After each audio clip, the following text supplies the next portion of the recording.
This episode is going to be a little bit different. I really feel more like sharing with you my why behind what it is that I do week in and week out with the videos that I put out, the shorts, even the long form, the home finance hacks on Tuesdays, and this podcast that you're listening to right now. So I'm going to talk about why I do what I do, some of my motivations behind bringing you what it is that I truly believe in. And you're also going to get a little bit of me. You're going to learn a little bit about me, a little bit about my background. So I'm not going to go into all of my history, but my entire childhood, most of what I've known has been ownership of homes. I was born into a home. I was born in East Point, Georgia, which is one of the many cities that forms the metropolitan Atlanta area. And my parents have always owned homes for as long as I can, forever, as long as I've been alive, at least. They've always owned homes. And so when I was born into a home in East Point. When my parents split, my brother and my sister, we moved to another home that my mom owned throughout the time when she was married to my dad. We went to move to another home that my mom owned, and that's where we ended up living for a couple years until my mom bought another home, and then we moved to that home. And so I've always known home ownership. That's always been my upbringing. It's been what I've been taught to believe is of value, and what I now, being an adult, truly believe has the greatest value as an asset here, just in this country in particular. And so I didn't get my first experience with renting until I was in college. I wanted to experience freedom, if you will.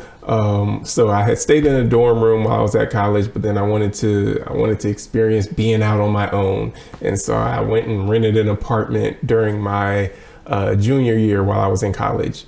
And it was a 4-bedroom, 4-bath apartment. Each bedroom was campus. It was like student housing. Every bedroom had its own bathroom and everything. And it was like $375 a month to live there. I had a campus job that I worked, and that allowed me to pay for the apartment that I lived in and also put some food in the refrigerator and everything. So it was college living, so to speak. But that was my first experience with renting, and it wasn't a bad one. I actually enjoyed where I lived, where I stayed and everything.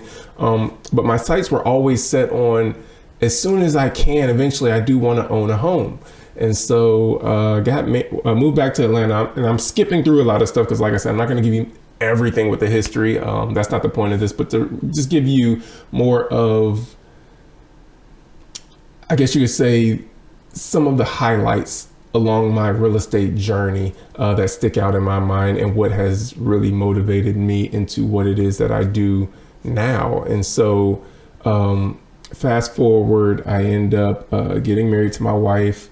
We live in Atlanta after we get married, and we're renting an apartment. So this is my second experience with an apartment. We're renting an apartment, newlyweds, can't afford to purchase a home, but we're renting an apartment. And that was my second experience. I joined the Navy. I get stationed in Virginia, and now I'm financially in a position to where I could purchase a home. However, it's funny, the homes in Virginia are more than what they were in Georgia. I'm used to Georgia home prices, and Georgia, actually, for Atlanta in particular, for a large metropolitan city, actually had, and still, I guess, relatively speaking, has very affordable housing. So when I moved to Virginia, which is not as, I guess, well known, Virginia Beach particularly, as well known as Atlanta, at least in my opinion, but I'm a little biased there. Virginia housing was just more expensive. And so I chose not to buy a home in Virginia because I was like, oh, it's too expensive up here. I didn't want to purchase there.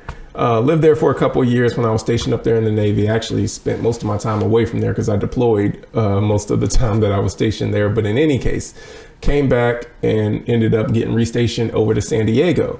Well, at this point, I was like, I cannot go another year or 2 years of renting. I have to be a homeowner.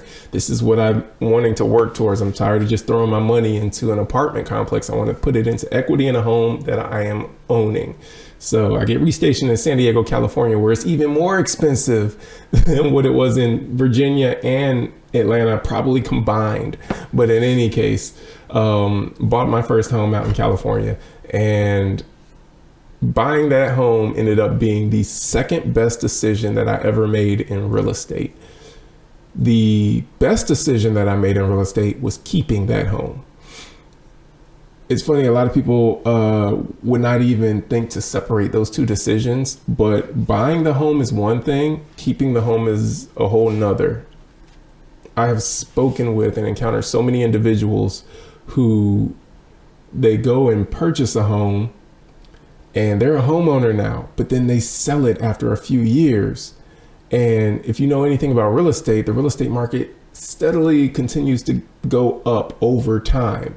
Time adds tremendous value to real estate, but you have to stay invested for the long run.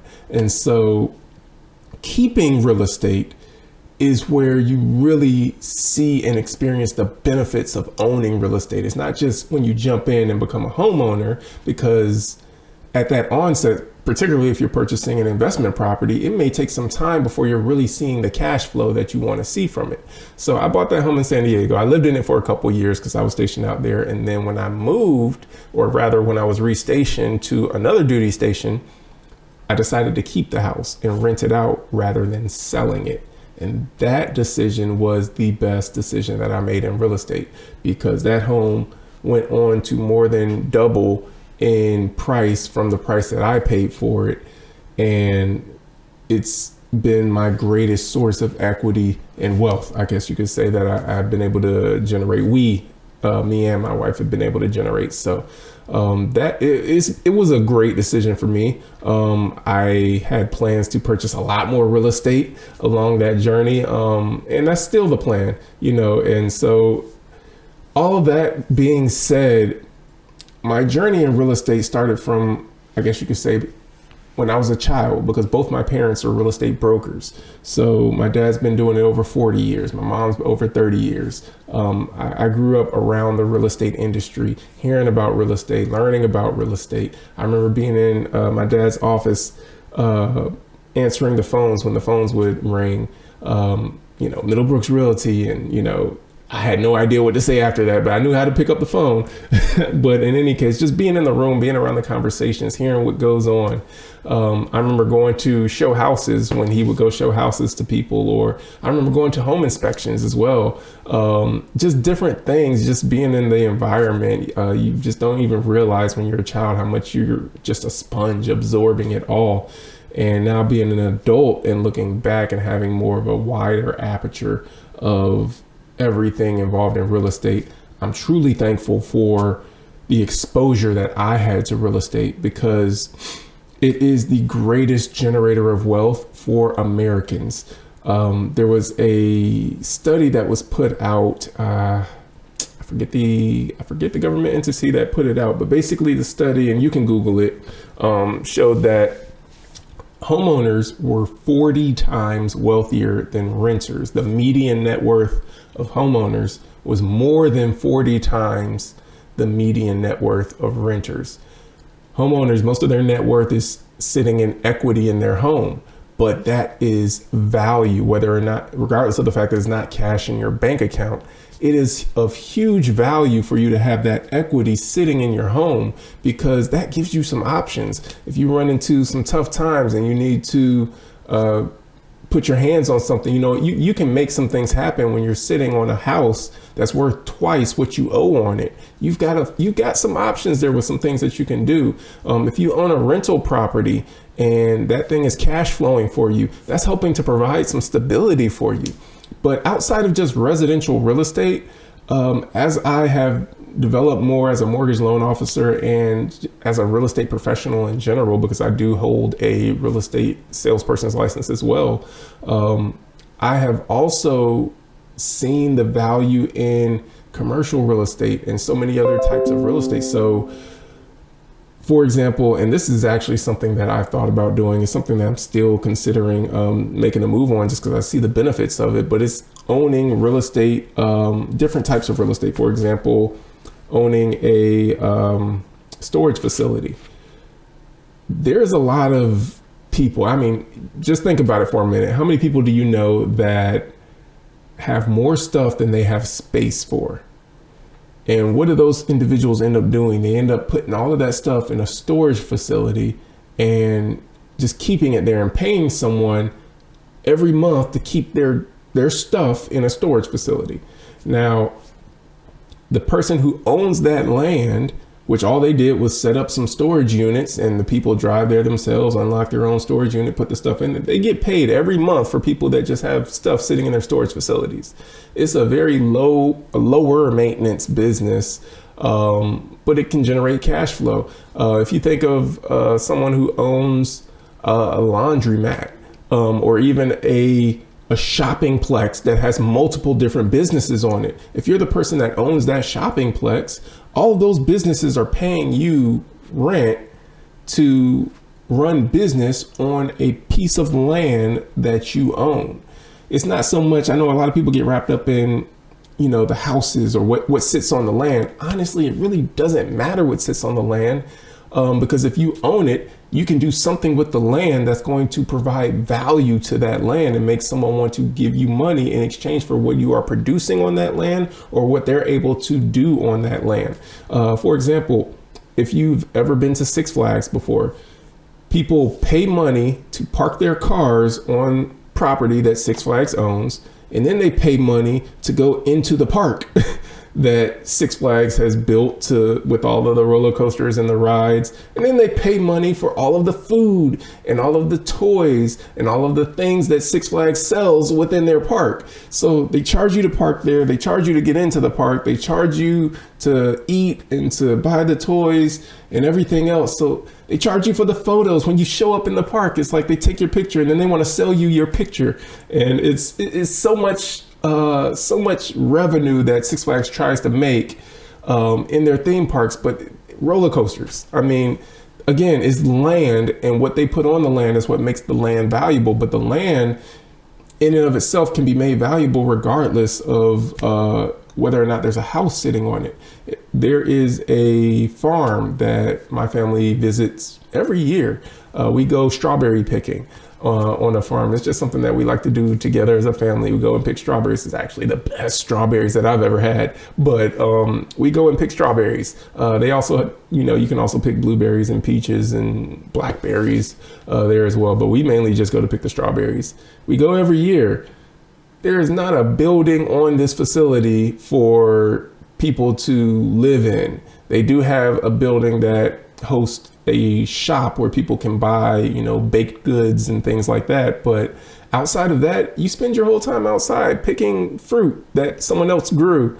But people pay money every single year, and that business does very well because of the value that they brought to the land. So regardless, whether it's a storage facility or a farm or an amusement park or a shopping plex or an apartment building, obviously, if you own an apartment building, you're having people pay you every month for something that they need, which is a house, shelter, a place to live. Regardless of what it is that you own on that land, land has value.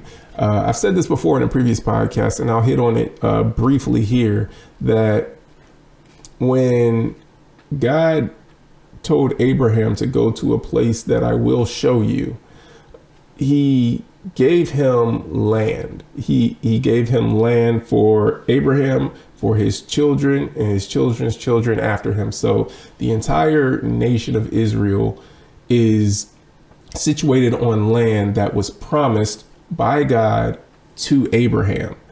And that's where Israel has constantly been brought back to, even when they slid away from God and they were led away in captivity, whether it were to Babylon or, somewhere else.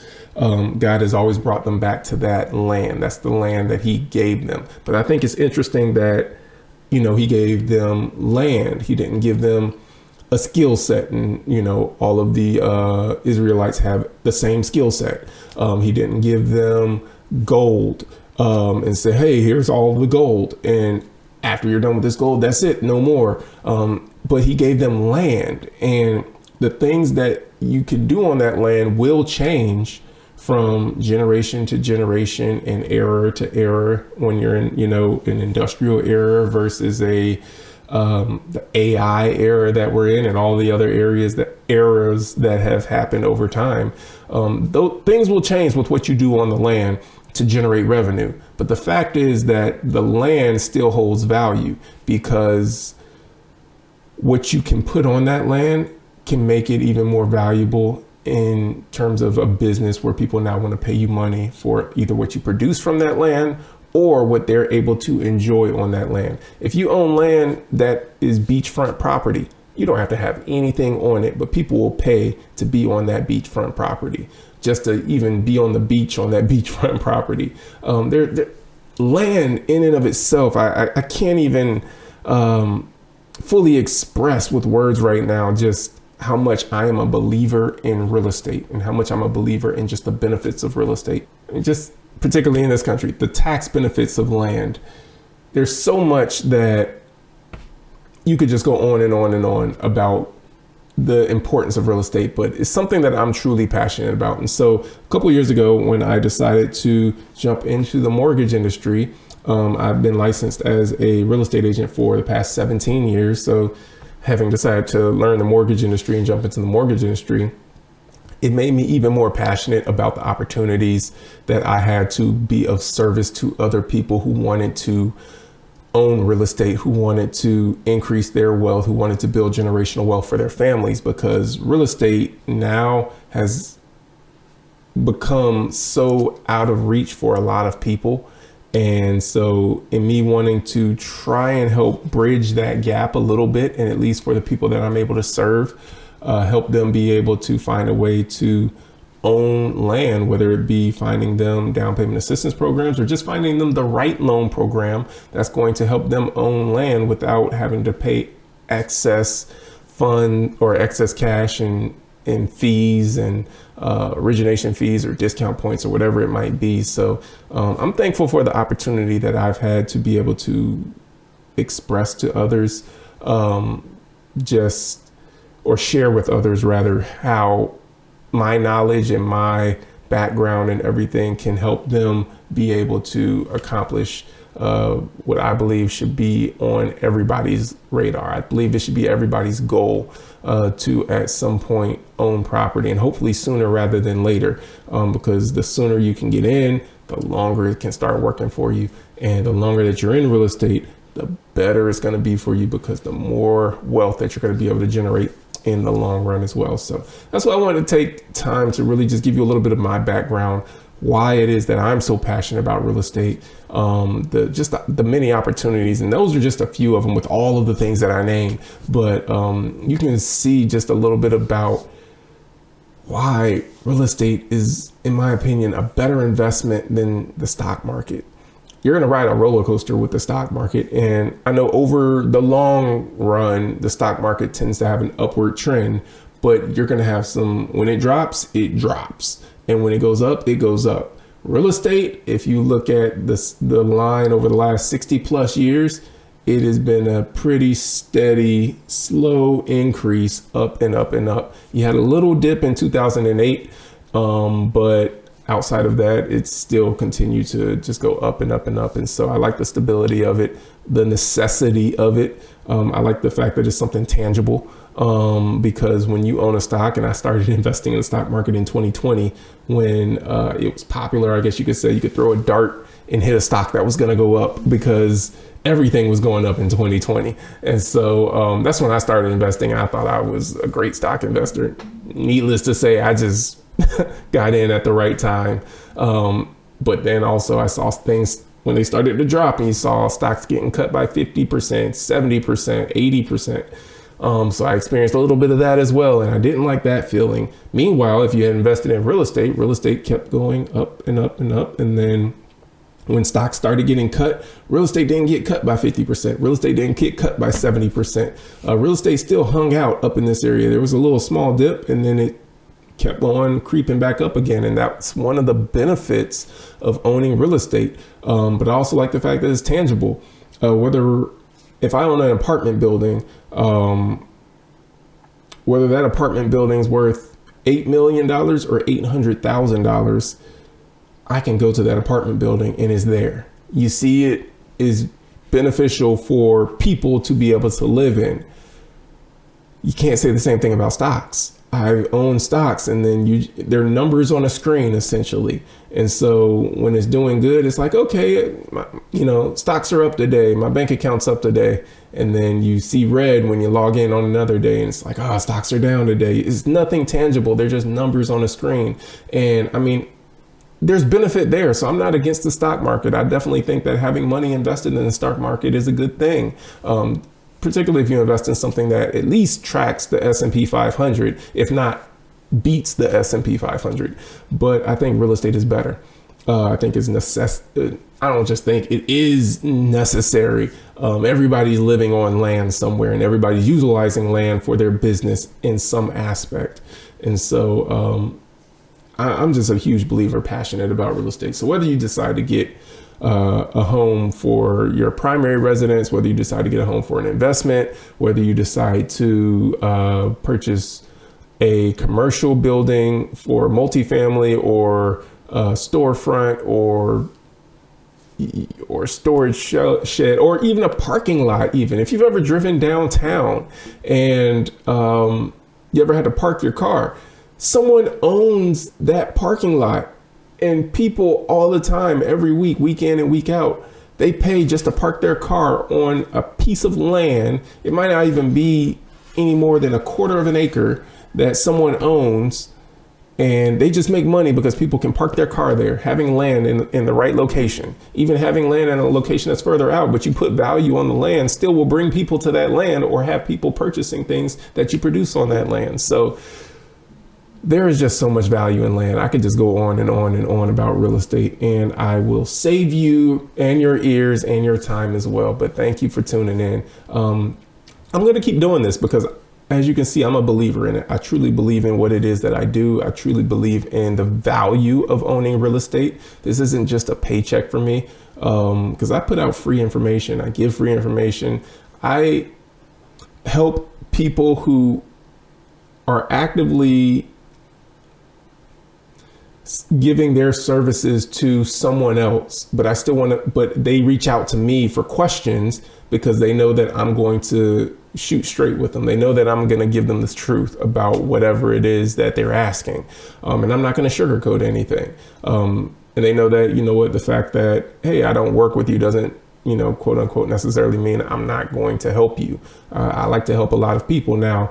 As that list starts to grow in terms of the number of people that reach out for assistance that I'm not working with, I'm going to start pushing them more and more to the content that I push here on YouTube, because I have a video about just about every topic out there. And they're going to keep getting better and better, but I'm going to be here for a while because I'm passionate about this. I love real estate. I love the mortgage industry, and I love the opportunities that it opens up for many people out there. So that's why I do this. Thank you for taking the time to tune in. Make sure you tune in on Tuesdays as well. Home Finance Hacks, 7 p.m. live. It's the only live broadcast that I do every week, but 7 p.m. live Eastern time, 7 p.m. Eastern time live every week on Tuesday. So make sure you tune in to Home Finance Hacks. That's where I put out more of the information that's going to save you money when it comes to purchasing a home, maybe saving thousands, saving tens of thousands. And every now and then I'll do some things about credit as well. But even that ties into you being able to get lower interest rates, saving you money, and ultimately just helping you to build wealth a little bit quicker. But in any case, thank you for taking the time to tune in. Take care, be blessed, and we'll see you in the next episode.